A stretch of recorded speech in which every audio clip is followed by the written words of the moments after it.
Members, welcome back to own channel stock market funda में। अब देखो मार्केट, बहुत से लोग कंफ्यूज है कि sir Monday market gap down open होगा गैप अप ओपन होगा। देखो अभी के लिए मैं सीरियसली बोलूं तो चांसेस बहुत हाई है कि गैप अप ओपन हो सकता है। ठीक है, क्योंकि अगर आप गिफ्ट निफ्टी देखोगे, मैं जस्ट अ सेकंड में आपको गिफ्ट निफ्टी भी बता देता हूं। देखो यहाँ पे ये गिफ्ट निफ्टी है, 75 पॉइंट्स का गैप डाउन है, बट लास्ट अपडेट हुआ था 13 तारीख को, आज 14 तारीख है। और लेटेस्ट अभी जो न्यूज आ रही है, माना जा रहा है कि भाई ये एग्रीमेंट ऑलमोस्ट हो चुका है। ईरान ऑफिशियल्स ने भी हाँ बोल दिया है। ठीक है, और जो एसेट्स ब्लॉक थे ईरान के, वो भी यहाँ पे रिलीज होते हुए दिखाई दिए, तो चांसेस तो है कि शायद गैप अप ओपन हो जाए। अब देखो मैंने वीकेंड के अंदर फ्री टेलीग्राम चैनल के अंदर मैंने आपको शेयर भी किया था क्रिप्टो के बारे में, कि क्रिप्टो में मोमेंटम बहुत अच्छी आ सकती है, क्रिप्टो ऊपर जा सकता है। मैंने आपको 1 आवर चार्ट के अंदर एक ब्रेकआउट बताया था, देखो यहाँ पे ये बहुत अच्छा 1 आवर का चार्ट में एक ब्रेकआउट था। मार्केट मेरे एक्सपेक्टेशन था 64,500 जा सकता है, बट थोड़ा सा नीचे गया 64,368। अब ये मोमेंटम भी कम नहीं होता, $350 का मोमेंटम वो भी कम नहीं होता, बट थोड़ा वॉलेटाइल हुआ। एंड वापस आप देखोगे 64,800 ऑलमोस्ट ये टेस्ट होता हुआ दिखाई दिया, जो मेरे पहले लेवल से वो हिट हो चुके थे। ठीक है, तो देखो सी, क्रिप्टो में भी स्कैल्पिंग करो, I know understand, but margin come use करो। एंड हो सके तो छोटे मोटे ट्रेड्स करो, ज्यादा लमसम मत करना। एंड देखो चांसेस बहुत हाई है कि मार्केट बहुत जल्द लाइफाई क्रॉस करेगा, पॉसिबल दिवाली तक यहाँ पे लाइफाई को एक बार क्रॉस करने की कोशिश जरूर कर सकता है। ठीक है, लास्ट टाइम भी मैंने जब बताया था तब वो लाइफाई क्रॉस कर चुका था, लेकिन वापस कुछ ग्लोबल मार्केट की वजह से फॉल है, बट वापस मार्केट लाइफाई को क्रॉस करेगा। सो बी रिलैक्स, पैनिक मत करना। मिड कैप में फोकस करते रहना, अच्छे म्यूचुअल फंड्स को फोकस करते रहना, और पैनिक मत करना बिल्कुल भी। ठीक है, और अगर आप देखो आपको कंफ्यूजन है कि सर म्यूचुअल फंड कौन सा ले, आप हमारे लिंक से अकाउंट ओपन कर सकते हैं, मैं आपको प्रॉपर्ली शेयर कर दूंगा। ठीक है, best mutual fund India market का, ताइवान मार्केट का, या यूएस मार्केट का, जो भी आपको चाहिए, या मैं प्रॉपर आपको गाइड कर दूंगा। ओके चलिए, सबसे पहली बात, सर निफ्टी में ट्रेड कैसे करना है वो मुझे बताओ। देखो सिंपल बात, ध्यान से सुनना। निफ्टी की क्लोजिंग काफी वर्टिकल थी, देखो ये क्लोजिंग थोड़ी वर्टिकल थी, जनरली सस्टेन नहीं करता। तो अगर मान लो गैप अप ओपन होता है, ठीक है, जैसे कि मान लो कि वो ऊपर रेजिस्टेंस है अराउंड 23,500 का रेजिस्टेंस था, वो ब्रेक हो चुका है। सो अगला रेजिस्टेंस क्लियर कट 23,800 का दिखाई दे रहा है यहां पे, सी। ओके, सो अगर गैप अप ओपन होता है तो बहुत हाई चांसेस है कि 23,800 के आसपास ओपन होता है, तो मार्केट सपोर्ट लेने आ सकता है, विच इज 23,600 23,500 के आसपास का। अगर गैप डाउन ओपन हो गया जस्ट एनी हाउ, क्योंकि एफआई तो नहीं आ रहे, कम आ रहे, ठीक है, तो फिर आप ये समझ के चलना कि ये जितना वर्टिकल फॉल हुआ था ना, वह वापस सपोर्ट लेने जाएगा, विच इज अराउंड 23,300 23,400 का वो सपोर्ट ले सकता है। अब जितना भी गैप डाउन ओपन हुआ वो सपोर्ट ले सकता है।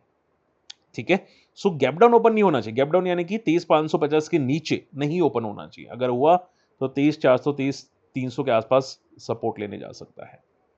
ठीक है, अगर स्टेबल ओपन हुआ यानी कि कॉस्ट टू कॉस्ट ओपन हुआ, तो थोड़ा वेट एंड वॉच करेंगे, क्योंकि जिस तरह से क्लोजिंग आई है हो सकता है रिकवरी भी आ जाए।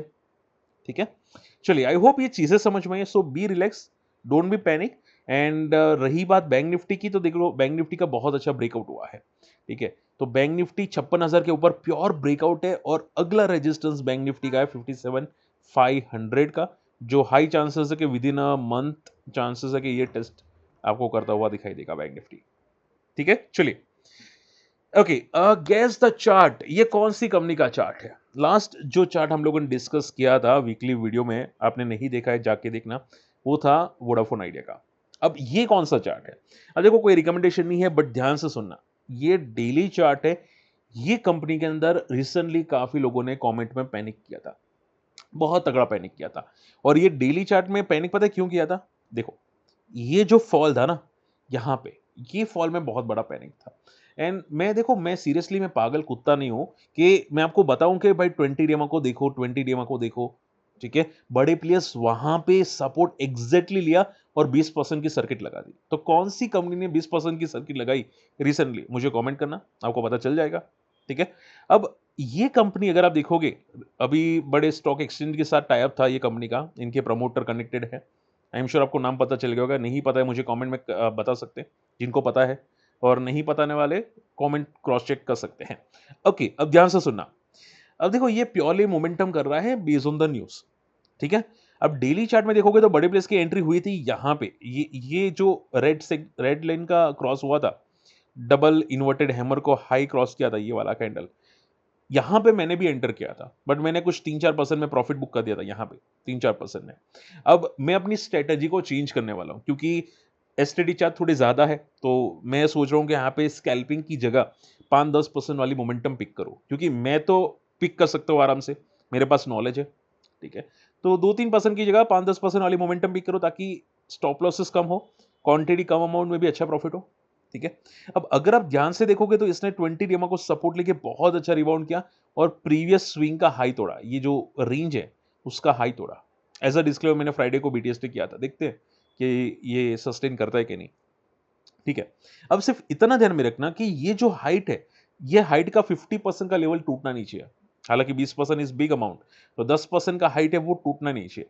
तो ये बहुत अच्छा मूव किया है, तो आप ये समझ के चलो कि जितनी हाइट है उतना ये और मोमेंटम करने का एक्सपेक्टेशंस रखता है, ठीक है, based on the technical charts, ठीक है। बट सिर्फ इतना ध्यान में रखना कि ये बहुत ज्यादा वर्टिकल जा रहा है, तो ऊपर एक लेवल पे भी प्रॉफिट बुकिंग वापस आएगी, जैसे कि यहां पे आई थी और जैसे कि ये वर्टिकल क्या था। हालांकि ये मोमेंटम भी बहुत बड़ी थी, अराउंड आई थिंक 25% की शायद होगी अप्रोक्सीमेटली, ठीक है। और ये मोमेंटम 20% की थी, तो सोचो कितनी मोमेंटम हो सकती है, और बहुत ज्यादा वर्टिकल आएगा तो वापस फॉल करेगा। तो ये एक पंप एंड डंप का टाइप का स्टॉक है, वापस बोल रहा हूं, क्लियर बोल रहा हूं, ध्यान से सुनना, पंप एंड डंप टाइप का स्टॉक है, बहुत केयरफुल रहना। मोमेंटम आ रही है तब तक ठीक है, जब जाएगी तब ये पैनिक क्रिएट करवाएगा। क्लियर, चलिए। देखो पंप एंड डंप में भी कभी कभी एंट्री हो जाती है, ठीक है, बट देखते हैं यहाँ पे।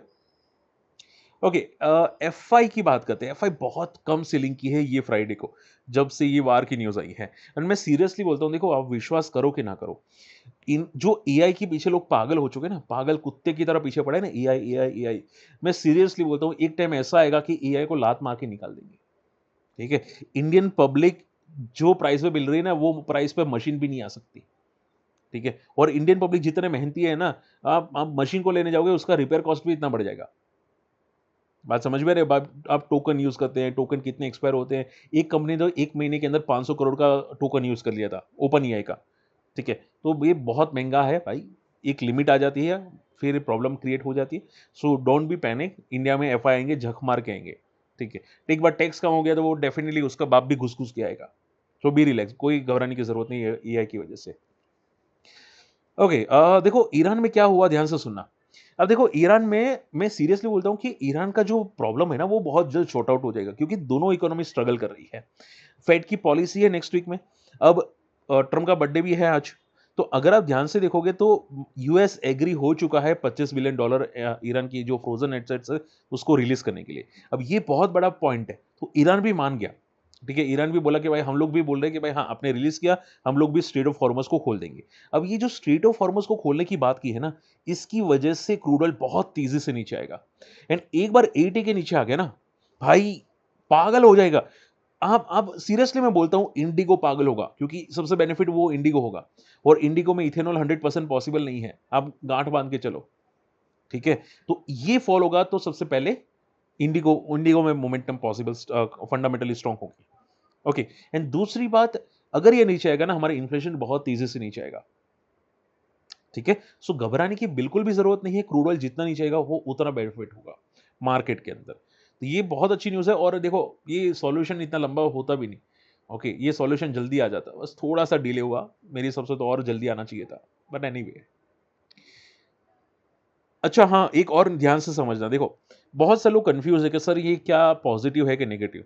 गडकरी जी ने अभी रिसेंटली अलाउ किया है कि 100% इथेनॉल इंडिया में आ जाएगा, उसने पेपर भी साइन कर दिया है गडकरी जी ने, और ये ऑफिशियल न्यूज़ है, ठीक है। अब माना जा रहा है कि इंडियन कार्स जो है वो टोयोटा, सुजुकी, हुंडई, एमजी, ये सब इथेनॉल पे अपने गाड़ियों को लॉन्च करेंगे और वर्क करेंगे।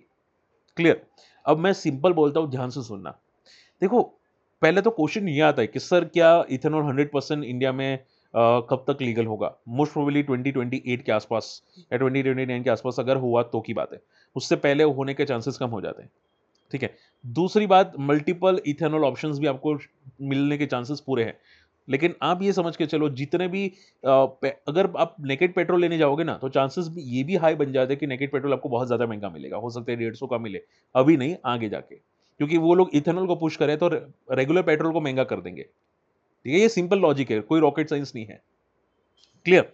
और अभी के लिए ये लोग जो गाड़ी लॉन्च करें ना, टोयोटा, सुजुकी, वो सिर्फ एक गाड़ी लॉन्च करेंगे जो पब्लिक रेगुलर यूज करती है, लाइक सुजुकी में ऑल्टो या वैगनर, दोनों में से एक, हुंडई में i10।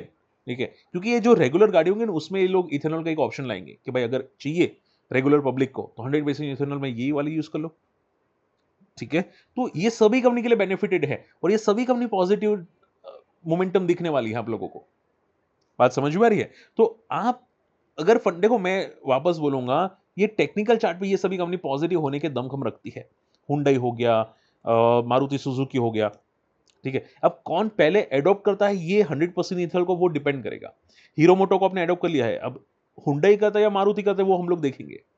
ठीक है, बट जो भी एडॉप्ट करेगा वो बहुत ही तगड़ा बेनिफिटेड होगा। क्लियर? अब एक क्वेश्चन ये आता है कि सर मान लो कि इसमें बेनिफिट किसका होगा? पहले तो नितिन गडकरी जी के बेटे का बेनिफिट होगा। ठीक है, CS एग्रो करके है, उसको सबसे ज्यादा बेनिफिटेड होगा। अब कल इसका मोमेंटम कैसा आएगा मुझे नहीं पता। ठीक है, नाम क्या था, ये बहुत कंफ्यूजन नाम है। ओके, CIN एग्रो करके नाम था और ये ऊपर के लेवल से काफी ड्रॉप हो चुका था। देखो एक बात समझो, आप लोग पता है रिटेल क्या करते हैं कि स्टॉक के पीछे पीछे भागते हैं और बड़े प्लेयर्स स्टॉक को इतना भगाते हैं कि स्टॉक की औकात होती है 1200 की, 1000 की, वो स्टॉक को भगाते हैं 3-3,500 तक। ठीक है, उसके बाद डम कर देते हैं और स्टॉक कहां पे चला जाता है, 1000 से 1200 के आसपास झूलना स्टार्ट कर लेता है, 1300 के आसपास झूलना स्टार्ट कर लेता है। सो आपको भी ये ध्यान में रखना चाहिए कि स्टॉक भाग रहा है ना, अगर सर्किट टू सर्किट जा रहा है तो उसको पीछे पीछे मत जाओ। एक लिमिट तक ही वो भाग सकता है, अगर वो उससे ऊपर जा रहे हैं ना तो वो आपको ट्रैप करने के लिए भाग रहे हैं, बड़े प्लेयर्स भगा रहे हैं स्टॉक को। ठीक है, तो अभी के लिए इसको सबसे ज्यादा बेनिफिट होगा डायरेक्टली, आप अगर वन शॉट में आंसर करें। इनडायरेक्टली अगर मैं बात करने जाऊं तो इनडायरेक्टली में बलरामपुर चीनी, क्योंकि ये सबसे ज्यादा इथेनॉल प्रोड्यूस कर रहा है यूपी में, एज पर आई नो। ठीक है, तो सबसे बेनिफिट उसके बाद बलरामपुर चीनी, त्रिवेणी इंजीनियरिंग और रेणुका शुगर जैसी कंपनी को आपको दिखाई दे सकता है। ठीक है, एंड देखो CN एग्रो इतनी बड़ी भी नहीं है कि भाई पूरा का पूरा इंडिया का इथेनॉल वही प्रोड्यूस करे, वो पॉसिबल ही नहीं है। सो डेफिनेटली बलरामपुर चीनी और त्रिवेणी इंजीनियरिंग में एक ये डायरेक्टली इनडायरेक्टली बेनिफिट आ सकता है। बात समझ में आ रही है? सो गाड़ियों में हुंडई और मारुति, और अगर हम लोग बात करें इथेनॉल प्रोड्यूसर में तो बलरामपुर चीनी, CN एग्रो, ये दोनों कंपनी डायरेक्टली इनडायरेक्टली बेनिफिटेड है। ठीक है, चलिए ओके, अब देखो ब्लाइंडली घुसने की कोशिश मत करना कोई भी कंपनी के अंदर, क्योंकि मैं तो रिकमेंड नहीं कर रहा हूं, बट आप ये समझो कि आपको ट्रैप भी हो सकते हैं। बड़े प्लेयर्स बहुत स्मार्ट है। ठीक है, अगर वो लोग आपको एंट्री का मौका दे रहे हैं तो आपको कॉशियस तरीके एंटर करना है, अगर करना है तो की बात है, वरना आपको ट्रैप कर देंगे वो लोग। क्लियर?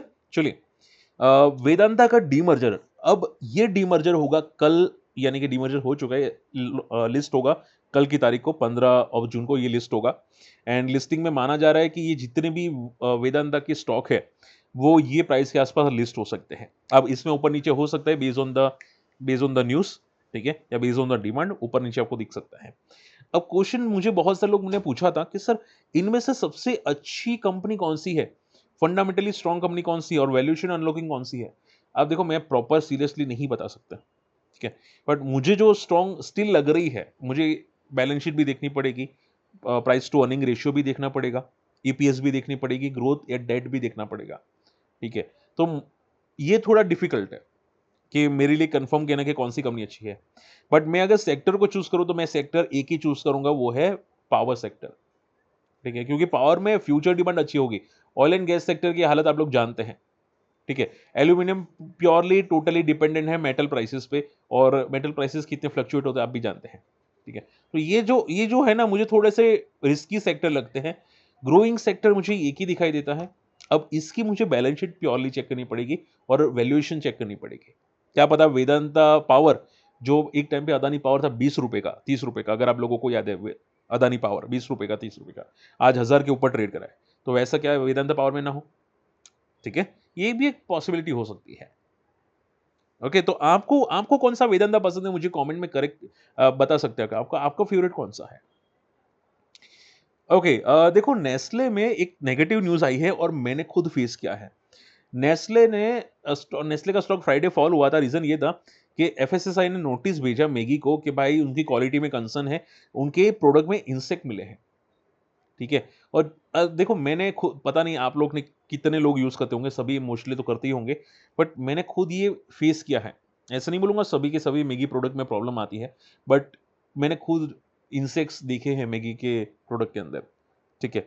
तो बहुत खराब चीज़ होती है, ठीक है। एक तो मैगी मैगी की नेगेटिव मार्केटिंग प्लस इंसेक्ट मिलना, ये टोटली नेगेटिव चीज़ें हैं। ऐसा एक टाइम पे डेयरी मिल्क में हुआ था 2005-6 पहले, डेयरी मिल्क में, और उन्होंने बाद में पूरी पैकेजिंग चेंज कर दी और अमिताभ बच्चन को यहाँ ब्रांड एम्बेसडर रख दिया था। फिर काफ़ी चेंज हुआ था डेयरी मिल्क में। तो आई होप कि नेस्ले भी थोड़ा अपना प्रोडक्ट पैकेजिंग को प्रॉपर करे ताकि ऐसे कीड़े ना मिले, इंसेक्ट ना मिले। बट देखो, ये लाइफ पे ट्रीट करे नेस्ले, और ये डेफिनिटली नेगेटिव है, और इसका फ्राइडे ऑलरेडी फॉल हो चुका था, बट ये टेम्पररी इम्पैक्ट करेगा अभी के लिए, तो सो पैनिक मत करना। बट ये जो इम्पैक्ट करेगा उसमें चार्ट्स पे सपोर्ट है 1000 से 1100 का। अगर ये आता है तो यहाँ पे एक बेस बनाने की कोशिश करेगा नेस्ले, ठीक है। सो ये बात ध्यान में रखिएगा। Last not the least, Delhi में प्राइस हाइक होने वाले हैं इलेक्ट्रिसिटी के 2.4% का। हालांकि उनका कॉस्ट बढ़ा है 31%, लेकिन वो टेम्पररी कॉस्ट बढ़ा है। तो ज़्यादातर जितने भी कंपनीज हैं, ठीक है, उनके रिजल्ट एक क्वार्टर वीक आ सकते हैं। पावर सेक्टर की जितनी भी कंपनीज हैं दिल्ली में, वहाँ पे ये थोड़े टेम्पररी फॉल आ सकते हैं रिजल्ट्स में। सो थोड़ा केयरफुल है ना। ये प्राइस हाइक तो न्यूज़ पॉजिटिव है, बट टेम्पररी न्यूज़ पॉजिटिव है, क्योंकि अब जो रिजल्ट आएंगे वो शायद थोड़े से नेगेटिव आ सकते हैं एक क्वार्टर रिलेटेड। तो मैं अदानी पावर की बात नहीं कर रहा हूँ, दूसरे कंपनी की बात कर रहा हूँ जहाँ पे ये इशू आपको दिख सकता है। चलिए फटाफट आप लोगों की क्वेरीज लेना स्टार्ट करते हैं। अब देखो, मुझे किसी ने पूछा था कि सर एससी में आईपीओ क्या अलॉटमेंट मिलते हैं? देखो वापस बोलना चाहूंगा, एससी में आईपीओ में मिलते हैं, ऐसा नहीं कि नहीं मिलते, बहुत कम मिलते हैं, बट मिलते हैं डेफिनेटली। एंड सी, आप सोचो, मैं सिंपल कर देता हूँ। आप सोचो कि एक एक लॉट साइज कितनी है। देखो, अगर बात करने जाओ 2.5 लाख की है, डेफिनेटली रिटेल के लिए 2.5 लाख बड़ा होगा। बट आपको अलग अगर अलॉटमेंट मिल जाता है, दो में से एक लॉट साइज का मिल जाता है अलॉटमेंट, यानी कि एक 20 का मिल गया, ठीक है। अभी रिसेंटली एक आईपीओ गया था ना जिसका ग्री मार्केट सिर्फ 50% था, लिस्टिंग हुआ 90% पे, ठीक है। हेक्सा को आई थिंक, हाँ अगर मैं गलत नहीं हूं तो 90% का लिस्टिंग गेन, यानी कि आपको सीधा 1 लाख का प्रॉफिट हो गया। सोचो, ठीक है। तो आप 15,000 की एप्लीकेशन लगा रहे हैं, उसमें आपको 2-3 हजार मिल रहे हैं, ये सीधा 1 लाख का प्रॉफिट मिल जाता है, ठीक है। और ये मिलते हैं, ऐसा नहीं नहीं मिले। मेरी मदर के अकाउंट के अंदर 3 मिले हैं, मुझे आई थिंक 3 से 4 आईपीओ मिले हैं, मेरी वाइफ को 1 आईपीओ मिला है, ठीक है, एसएमई आईपीओस। सो मिलते हैं, ऐसा नहीं नहीं मिलते, मिलते हैं बट कम मिलते हैं। आप सोचो कि अगर मान लो आपका लकी दिन या लकी मंथ वो हो गया, करंट मंथ हो गया, तो क्या करोगे आप लोग, ठीक है ना। तो एटलीस्ट वो बेनिफिट मिल जाता है आपका, शायद मान लो कि कोई लॉसेस हुआ हो, शायद वो रिकवर हो जाए, ठीक है। तो मैं ऐसा नहीं बोलूंगा सभी एसएमई अच्छे होते हैं, ओके, सभी नहीं होते, बट कोई तो होगा जिसमें अच्छे लिस्टिंग इन होंगे, जिसमें डिमांड होगी। अगर आप देखोगे तो मैंने दोनों एसएमई के वीडियो रख दिए है। अगर आप पूछे सर आप कौन सा अप्लाई करने वाले हैं, मैं हॉरिजॉन को फोकस ज्यादा करूंगा, क्योंकि इसमें बंधन स्मॉल कैप फंड है और इसका ग्रे मार्केट भी बेटर है, प्लस ज्यादा ओवर सब्सक्राइब भी हुआ है, तो मुझे चांसेस ये लगते हैं हॉरिजॉन के, ठीक है। बट अगर मेरे पास फंड होगा तो मैं दोनों अप्लाई करूंगा, मेरे सभी फैमिली मेंबर्स के अकाउंट में अप्लाई करूंगा। बट मैं ये जो वाला है ना इलेक्ट्रिकल वाला, उसमें सिर्फ मेरे अकाउंट में अप्लाई करूंगा, ठीक है। तो आप करने वाले कि नहीं मुझे कमेंट में करेक्ट कीजिए। और हाँ, लिस्टिंग के दिन आईपीओ सेल होते हैं, जीरोदा में तो होते हैं। अगर आपके पास जीरोदा का नहीं अकाउंट है तो आप वहां पे अकाउंट ओपन कर सकते हैं। ऐसे ही आईपीओ लिस्टिंग के दिन बेचे जा सकते हैं, पॉसिबल है सेलिंग, ठीक है। बट अगर कोई दूसरा ब्रोकर है तो एक बार आपके ब्रोकर के साथ आप कंफर्म कर लेना, ठीक है। चलिए, तो बेस्ट आईपीओ कौन सा है, मैंने देख लिया हॉरिजॉन, मुझे लगता है कि ये थोड़ा बेटर है क्योंकि म्यूचुअल फंड है इसके अंदर, बंधन वाला, तो आई थिंक ये बेटर है और फंडामेंटली भी ज्यादा बेटर है।